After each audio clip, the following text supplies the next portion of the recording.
Rites of Ascension. By C.V. Brawny. Chapter 50. Questionable Procedures. I trust this will suffice, Lady Sparkle. As twilight returned the chief's small bow and stepped into the chambers, the faint scent of smoke wafted into her nostrils. Rich, earthy stone and bronze adorned the walls, lit by a pair of crackling torches with a number of fire control runes engraved in them. It wasn't quite a true suite, but was more a single, large room for many purposes. On the right, a series of hammocks hung in place of beds. The left had a kitchenette, the center a dining area, and far away from the door what amounted to a living room sat underneath a huge, wide, glassless window. There was also a bookshelf. Yes, this will do nicely. We'll see you at dinner. Of course, the chief said with a bow. I must take my leave now, though there are guards down the hall should you need anything. Please, enjoy your stay. The door latched with a click as he closed it behind him, leaving Twilight and her companions alone, theoretically. Twilight wasted no time in placing security barriers along all the walls, the window, the door, and even a mirror. After all were in place, she focused on tuning each one in sequence and turning them from a bright purple wall into a sheen that was only barely visible. I don't think the griffins usually do spying, Twilight. Rainbow stiffened and scowled, mimicking griffins standing at attention. It wouldn't be honorable, she groused like the chief. Just because the griffins wouldn't doesn't mean others wouldn't as well. I'm not so worried about what the griffins are up to here. Honestly, they seem to be on the level. Or, at least, the prince does. Every pony else, though. Yeah, good point. Spike opened up some cabinets, inspecting them for anything suspicious. Trixie was attacked by ponies, not griffins. Yet we think the illusionists are operating here. I don't think they're doing it with the griffins' permission. Exactly. If they're here, I'm betting the griffins don't know about it. We might wind up having to tell them, but unless it's necessary, don't breathe a word of this to them. Also, don't write about any of this. Not while we're here. Right? Trixie asked. What do you mean? Griffins have crazy awesome vision. Rainbow pretended to hold up binoculars to her face. Like, ridiculously awesome. You know how this place is a coliseum? The fights take place from the valley below, up to the sky above, and the griffins can see all of it. They see it as well as we would see something 5 meters away. If you write something down, not only could they see it over your shoulder, but they could see it in the little grooves your writing makes on anything you put under the piece of paper. Like, the next in a stack of seats, or the table you were writing on. And they can zoom like a telescope, Twilight added. So try not to write anything sensitive while you're here. Instead, use whispers. As good as their eyes are, their ears can't hold a candle to ours. Non-sensitive stuff is fine to write, though. I know Spike brought a crossword puzzle book. No writing classified stuff, got it. Trixie saluted, though it was somewhat sloppy compared to those of the Royal Guard. What happens if we have to fight them? Don't. Twilight replied with the sternness in her voice that she didn't expect. Seriously, I don't think any of us are going to be able to win a fight with a higher-ranking griffin. Ahem. Rainbow practically hacked up a hairball, her cough was so fake. Okay, Rainbow might win. Maybe. At least, she stands a better chance than any of us. If they try to fight, surrender. Any griffin trying to harm a pony that has legitimately surrendered will almost certainly be torn apart in a few seconds by any other griffins standing nearby. Rainbow chuckled and then drew an invisible line across her neck. Yet, nothing cheeses off a griffin quite like seeing a bully about to kill someone. Wouldn't that be tarnishing the pride of the evening guard? Spike asked. Yes and no. Twilight began to pace around the room, her hooves clicking softly on the stone. It would be, at least initially, but once it's discovered there was no reason for the fight, and the griffin was the aggressor, the shame would be heaped upon the griffin. Ultimately, you would be held up with pride for having a cool head in a tense situation. If you absolutely must to defend your life, be efficient. Especially you, Trixie. You see, Griffin wellsprings aren't like ours. When they use magic, they don't draw on them. Instead, their wellsprings gather the ambient magic around them and use that to perform whatever task they have in mind. They do this for everything, from flying to offensive spells. Empty night. Trixie's pupils shrank to pinpricks, realizing the implication. Which means that whenever a unicorn isn't absolutely, perfectly efficient in the spell, she leaks magic into the environment, wasting it, which means. That's right. Any magic you don't use in the spell, they can absorb and use against you, and that's on top of what was already in the environment. Now, not all griffins can cast spells, but unless they're wearing a mage's uniform, you can't tell which ones can and which ones can't just from a glance. So, always assume that they can. Also, always assume that they can just cut you into pieces with their giant swords. Rainbow made a few slicing movements with her forelegs. Or just beat you into a bloodied pulp. Remember, each and every griffin is either in or has been in the military. Well, almost all of them. But like, 99%.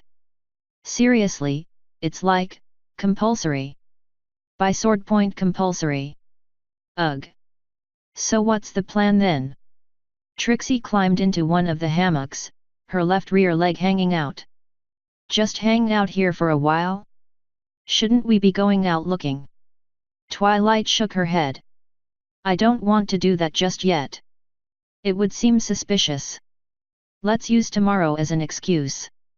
The prince will give us a tour, and you and Rainbow will be out looking for threats. We'll pull a few radios from the princess's chariot and coordinate. The charioteers that brought us here will be on standby, though I don't know if they'll be useful in a fight against these illusionists, given that only you and I can break their illusions. We'll have to play it by ear if it happens. For now, let's take a nice break. She lifted up Stellar Horizons book and gave it a little shake. After all, I've got something that needs reading. To our honored guests, that the peace between us may last for all time. Here, here. Their steins were raised and toasted over a vast table made of a single piece of solid, polished wood. To Twilight's surprise, the griffins started chugging their drinks as fast as they could. Twilight followed suit and brought her own slightly smaller yet still oversized for her stein to her lips. After a quick drink, the prince bowed to the table and said, I know that ponies do not have our fortitude for alcohol, so I do not expect you to. Twilight kept drinking.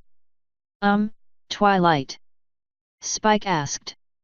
The amber liquid flowed down Twilight's throat, sweet notes of honey and flowers dancing on her tongue and mingling with the notes of smoke from the torches lighting the hall.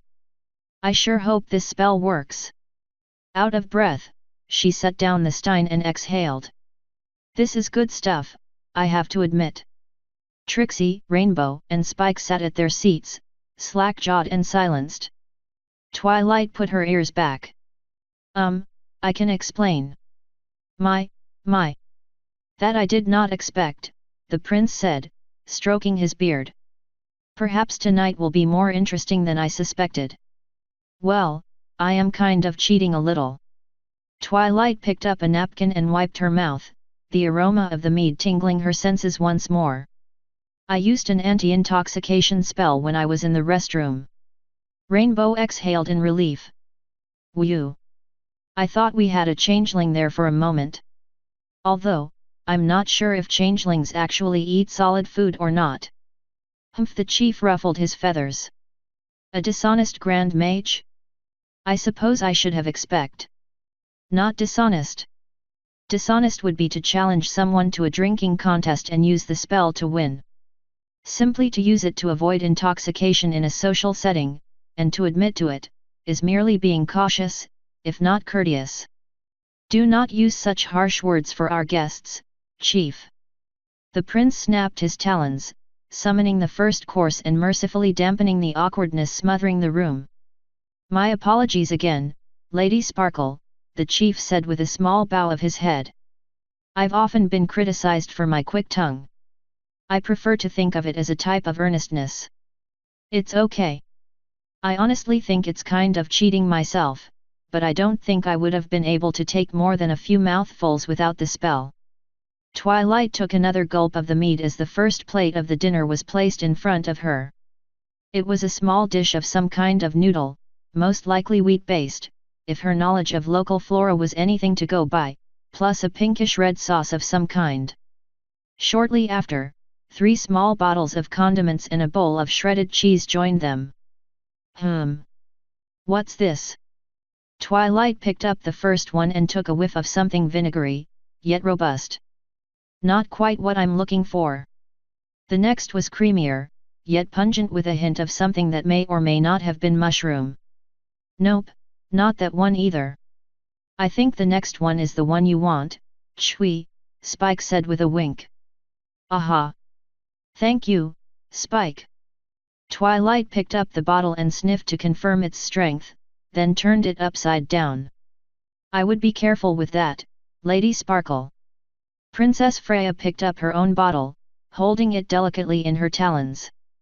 This is called Embersia, named after fire embers, and it can be very.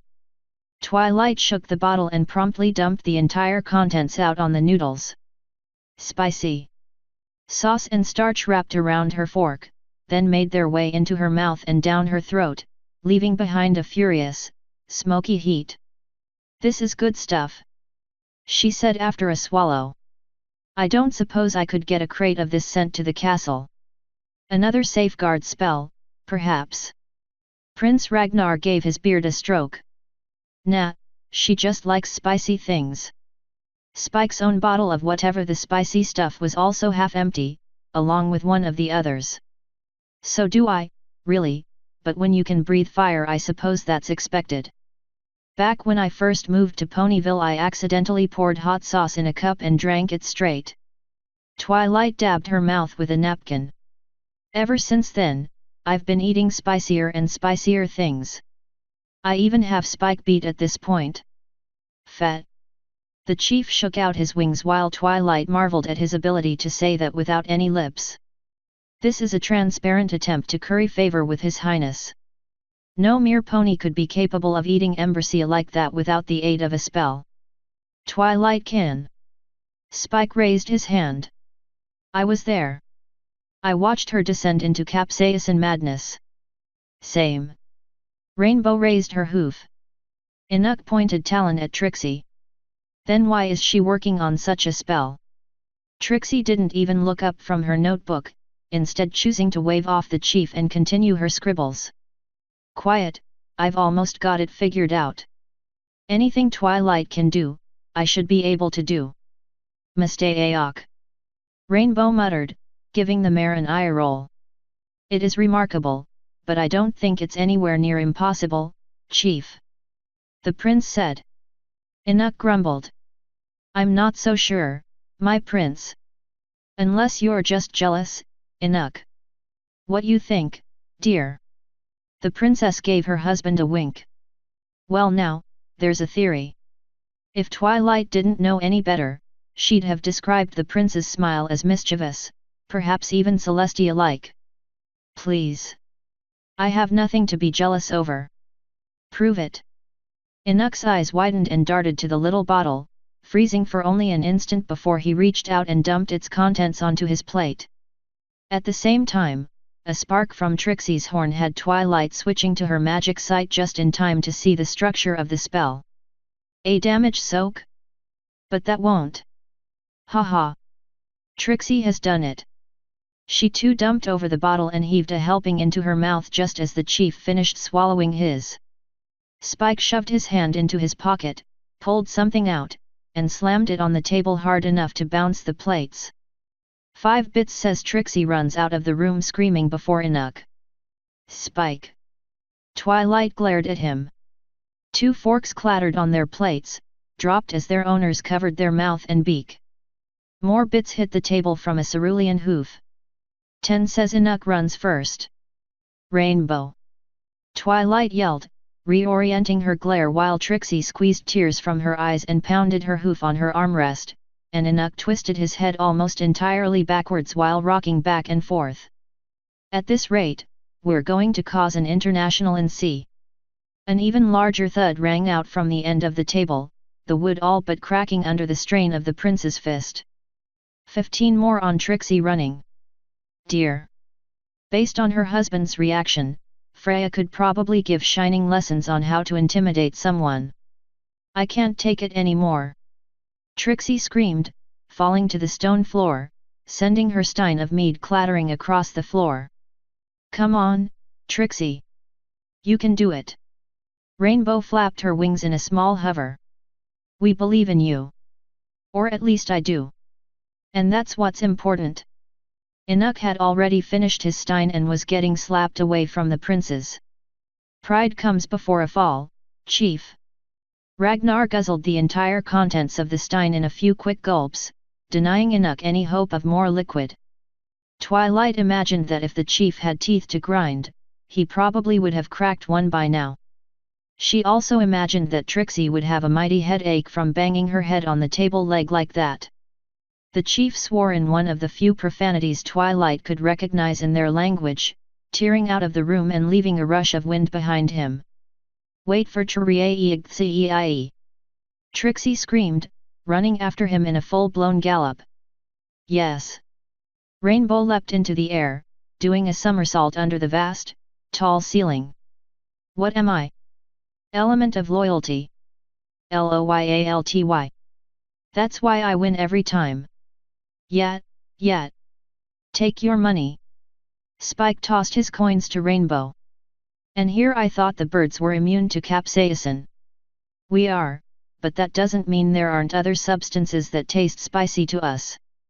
The prince turned to Twilight. I must say, Lady Sparkle, I like your guards. A breath of fresh air compared to Celestia's stuffy day guard. Wanna trade? Twilight grumbled.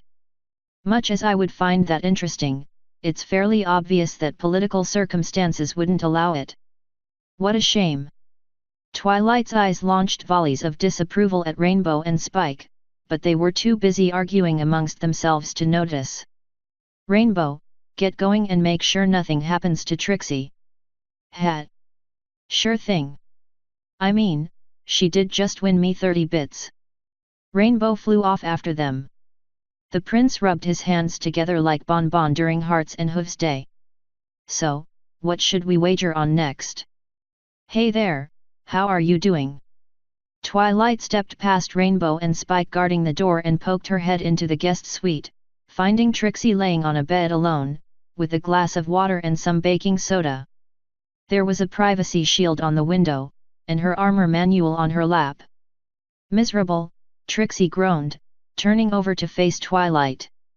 Their doctors gave me some milk and antacid, but I think I'm going to need some aspirin, too. My stomach is killing me. Trixie is never eating spicy food again.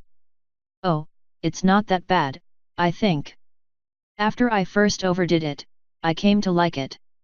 Twilight stepped into the room, approaching slowly and with a smile on her face.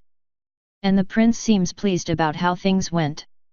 I tried to apologize, but he just laughed. Said it was about time Chief Enoch got hoisted by his own petard. Not to mention myself. Trixie rested her head on her hooves and lowered her ears as Twilight moved closer. I bet you enjoyed watching that. Not at all, Trixie. Twilight climbed into the hammock next to the Shomers, letting it swing as one of her hind legs dangled. I admit, I was mostly concerned about diplomatic issues, but I was also concerned about you. Trixie will be okay.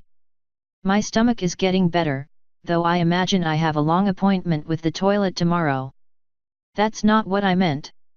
Twilight looked her straight in her tired, bloodshot eyes. I mean, you only did that to beat me at something. I understand why you're jealous, and I accept it.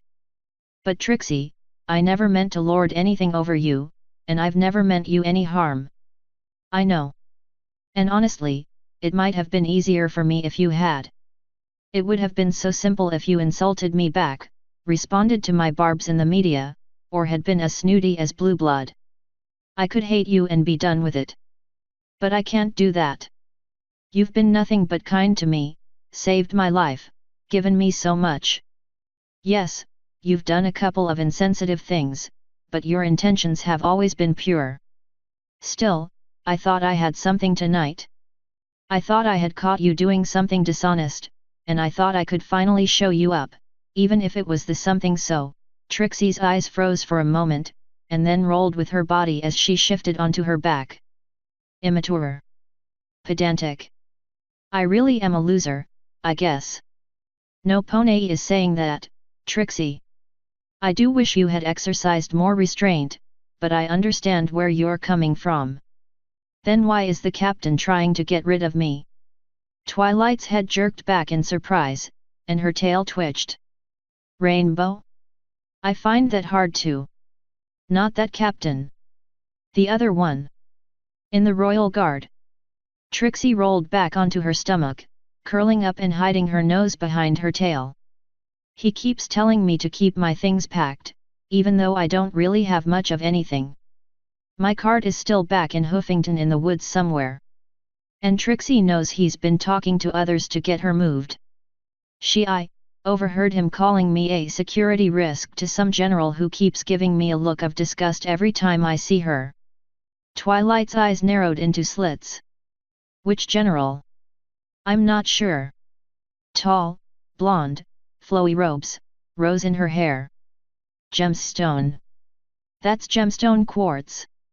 I've never met him, but my brother says he's as big a fop as Prince Blueblood, but with the magic power to actually mean something in a fight.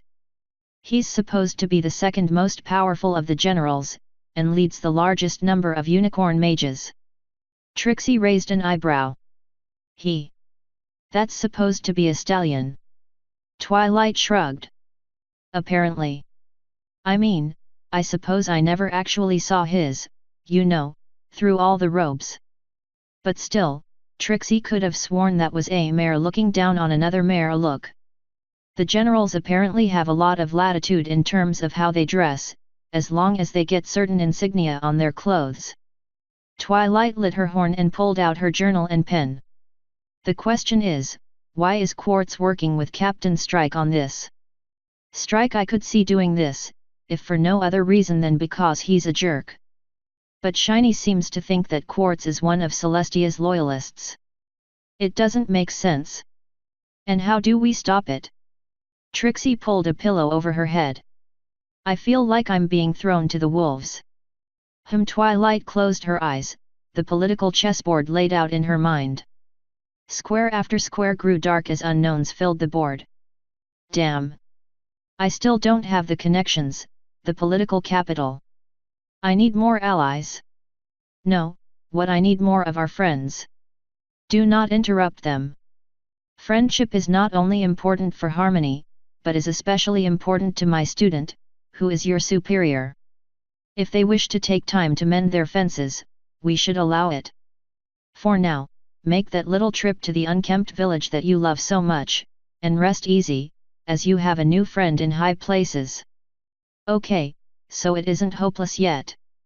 I would prefer not to have to rely on blue blood, which leaves one option. Twilight hopped off the hammock and held Trixie's hoof with her own. Trixie, if they throw you out, here's what you do. Come and get me. Just head straight for wherever I am. I can take care of it. What if they throw me out of the castle and I can't get to you? Trixie sniffled. I don't think they're going to run this by you first. Then make a break for Ponyville.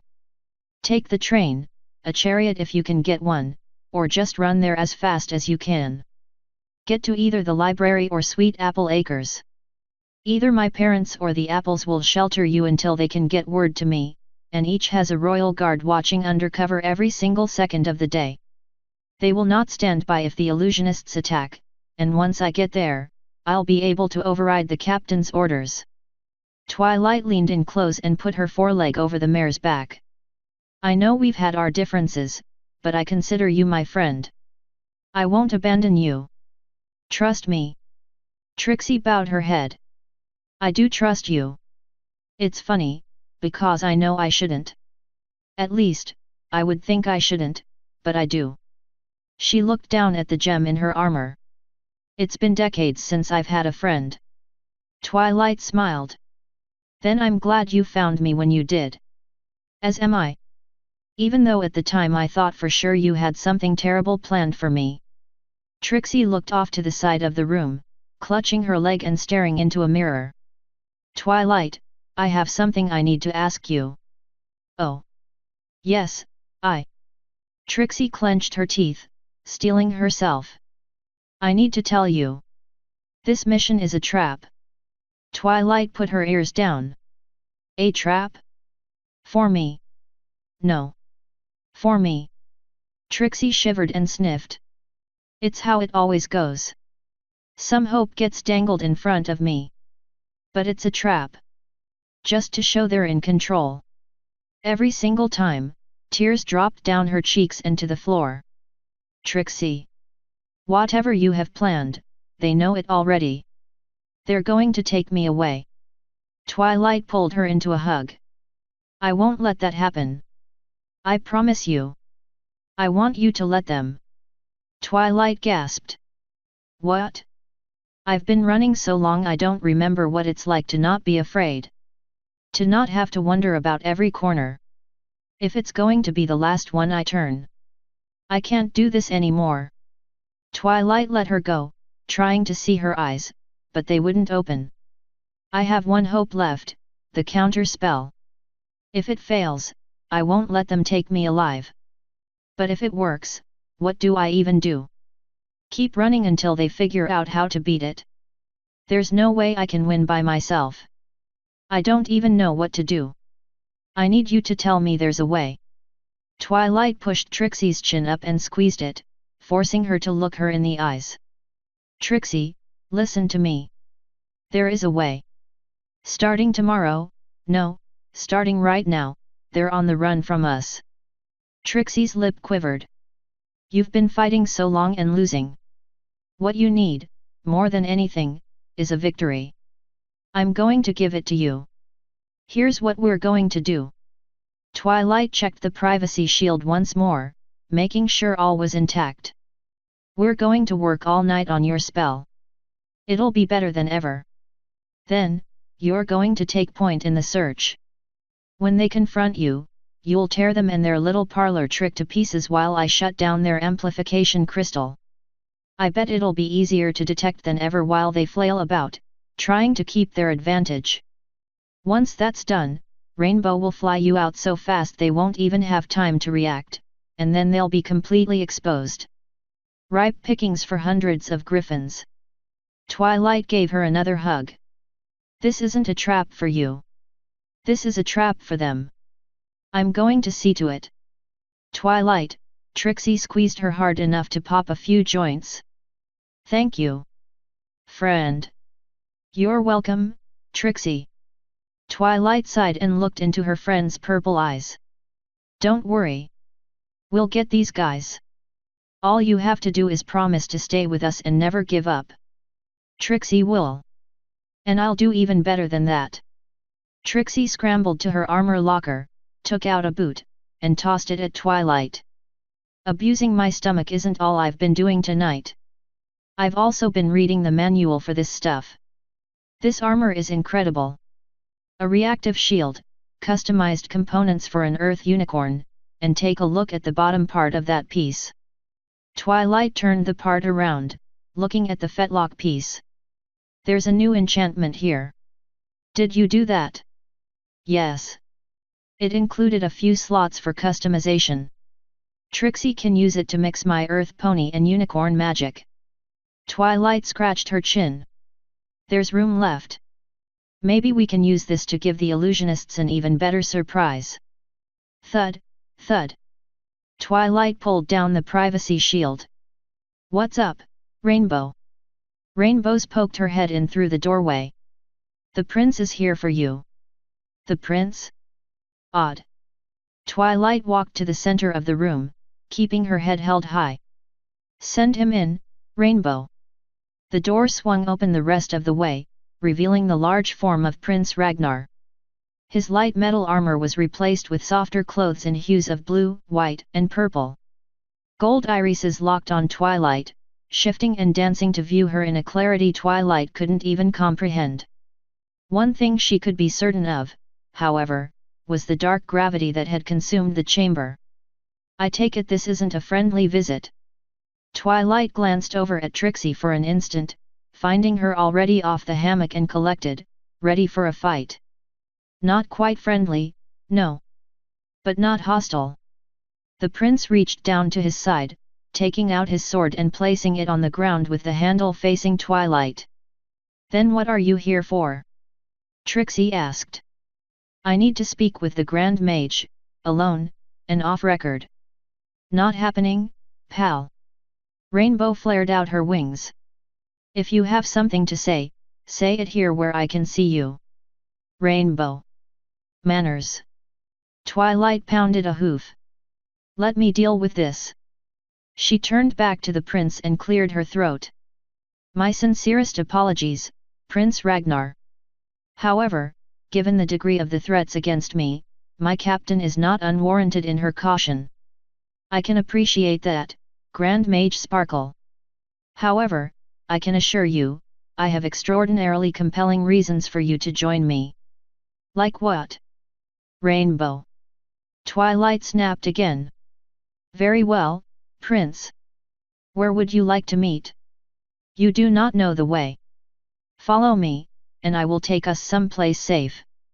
The Griffin bowed his head, turning around and walking out the door. Are you sure about this, Lady Sparkle? Trixie asked, stepping up to her. Yes. Rainbow, Trixie, Spike, take a walk outside and enjoy the scenery. I'll be back soon. Twilight marched past the door, following the Griffin in his swift wake. In a dark and cold of the winter night, the Colosseum's torches glowed blue, painting the tan stone in an altogether new light. Paintings of kings long past looked down upon her, while empty suits of armor guarded great stone archways. Based on the sheer number of stairs they had climbed, Twilight assumed they were somewhere near the top of the superstructure when they finally came to a lone room with nothing in it but a single stained glass window. The figure in the window quickly caught her attention. Stellar Horizon. The name left Twilight's lips on reflex, as there was no mistaking it. His gentle jawline, azure coat, ethereal mane depicting a sunrise, and cutie mark with 3 stars over an upward-facing crescent. The very same. He saved this city, and though he is long dead, his actions still ripple through time to the present day. I'm assuming the choice of this room isn't coincidence. Twilight tapped on her torque. You should know, he may be my predecessor, but that was 700 years ago, and by all accounts he had far more experience than I when he earned the title. Yet, Princess Celestia deemed you worthy, and I respect that opinion. However, first things first. I need to know I can trust you. What I tell you here, you cannot tell anyone. Not your friends, not your personal guard, not even Celestia. Twilight turned her back on him, but kept one ear trained on his position. You're asking me to betray those I hold dearest to me. You had better have a damn good reason for even suggesting such a thing. As I said, I have a compelling reason. The geese. Her ear twitched. I'm listening. For as much information Celestia's RGIS can collect, it is leaking like a sieve. It is not in our nature to do much spying, yet even this news has reached our royal family. If you tell Celestia, she will no doubt inform your soldiers, and this is one piece of news that I cannot risk getting loose. But its nature means that I am compelled to share it with some pony from Equestria, and given your position, I can think of no one better than you. If you agree to the terms. Twilight clenched her teeth while her mind ruminated on the possibilities. I don't like this, Prince Ragnar, but I'm willing to agree to your terms under one additional condition. Which is? Twilight turned her head back towards him. If this poses an imminent danger to Equestria, I am telling Celestia. She narrowed her eyes and focused directly into his. I don't know you that well. To me, your trust is not worth the lives of my ponies. Period. That is acceptable. Come, look at this. The prince reached into his pocket and pulled out something that looked like a heavily enchanted jewelry box. Inside was a lone photograph. I'm afraid I cannot risk giving you a copy, but when you see what's on it, you will understand my caution. Be careful, this. Twilight lit her horn on instinct and reached out with her magic. Yoj! Magic from the photograph lashed out at her, sending a shock back through her head and crashing her into the wall. My apologies, but I tried to warn you. The prince bowed, placing the picture on the floor in front of her. Apologies? That hurt. Twilight sucked in air through her teeth. What was that? My additional apologies. As griffins, we assume a certain resilience to pain. Though you are Grand Mage, I should be mindful that there is a cultural difference at work. He bowed again. But, as I said, I tried to warn you. This photograph has been touched. Touched? You don't mean? Twilight rubbed the base of her horn while peering down. The image was of a lone dark room, a single pedestal, and a book with a magic aura so strong that it wasn't just visible, the photograph itself was still soaked in power. That's a grimoire. The prince nodded. And it is in possession of King Morvana. This picture was taken in her personal vault. Twilight swallowed the lump in her throat. Princess Celestia doesn't even keep grimoires in her personal library. They are so powerful, they have to be made by tearing out pieces of your wellspring to use as ink. To even open one you have to be in total isolation, because just reading the words can trigger spells spontaneously, no matter what your race is. If you skip a word, or even misinterpret a meaning, the spell can backfire in an explosion, or warp your mind to the point of insanity. Only the greatest of unicorn mages can even hope to control one, let alone write one. Which is precisely why I am so concerned. Sparks jumped around the prince's talons as he picked up the picture with a silver-lined neckerchief and put it back into the box. Morvana's decisions as of late have become more and more irrational. The other royals and I fear she is being influenced. The revelations of this evidence suggest it may be from the book, but news of a geese being used on ponies forces us to entertain other possibilities. If it's that bad, can you challenge her for the throne? The chair pony informed me of some of your succession rules. Surely there is a way to unseat her if... There is, but it requires a ground-shaking event. Something so overwhelming that every griffin and every Aerie views it as repugnant. Questionable, I'm afraid, just doesn't cut it. Twilight scratched her chin. And the combat ritual? Could you succeed there? The prince turned to his left, staring off into space. I'm afraid that's out of the question. Charlemagne was right. She has something, doesn't she? The griffin's head snapped back front and center. Something so powerful that you don't have a hope of winning. If that's the case, perhaps we should work together. With Celestia's magical knowledge, and your forges, we could. Please, Lady Sparkle, do not insult me by suggesting such dishonesty again.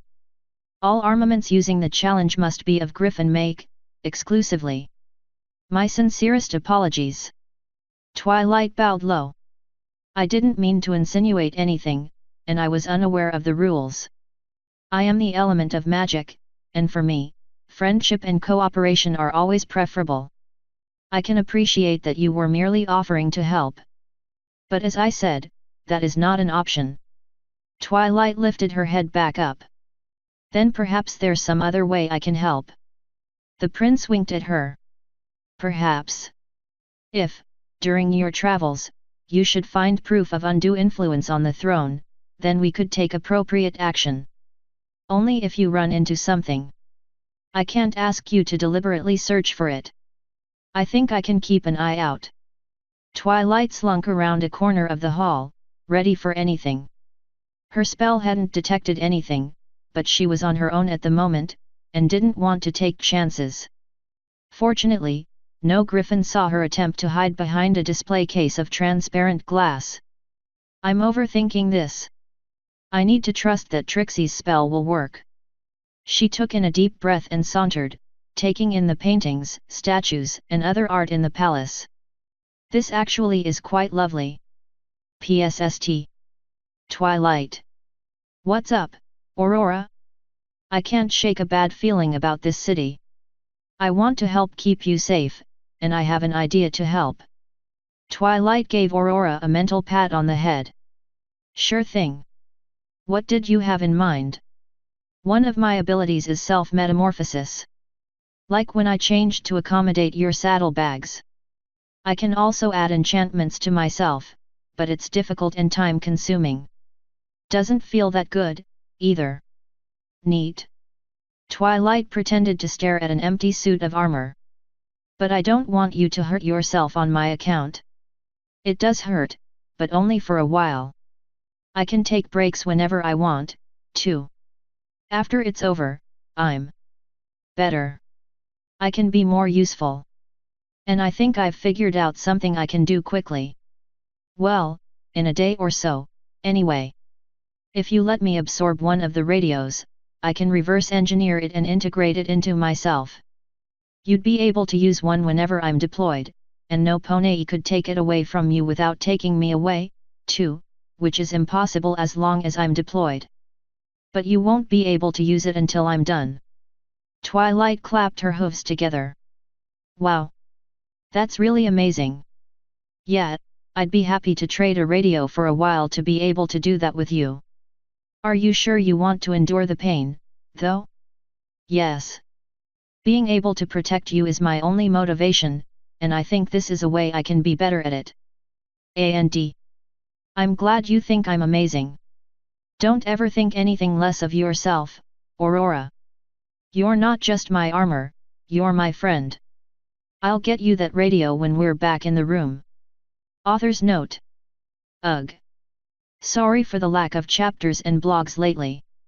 I'm going to try to do better. I've a Cherry MX Blue keyboard coming in soon. I tried one in the mall, and I could type lightly for 1,200 words without any significant pain. Here's hoping that helps.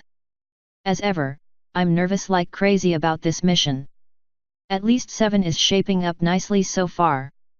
Thanks for sticking with me through all this, everyone. I hope you enjoyed the chapter. CV. End author's note.